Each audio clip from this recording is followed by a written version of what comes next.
নমস্কার সবাইকে। ডিরেক্টলি নবদ্বীপ থেকে আজকের ব্লগটা শুরু করলাম।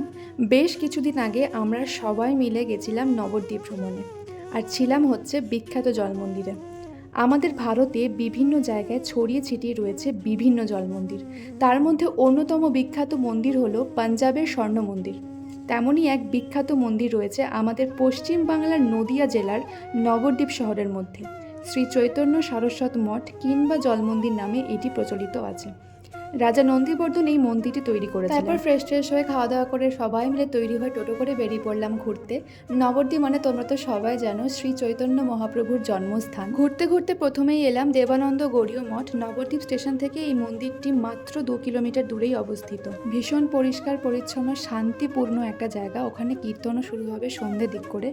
আর হ্যাঁ, ব্রিটিশের আমলে এই মন্দিরটি তৈরি করেছিলেন ভক্তি প্রজনন কেশব গোস্বামী মহারাজ। 1940 সালে এই মন্দিরটি স্থাপিত করা হয় এবং এটি একটি সনাতন হিন্দু ধর্মের ঐতিহ্য বহন করে। আরও অনেক মন্দিরের মিনি ব্লগ নিয়ে তোমাদের সাথে নেক্সট পার্টে আসছি। রাধে রাধে।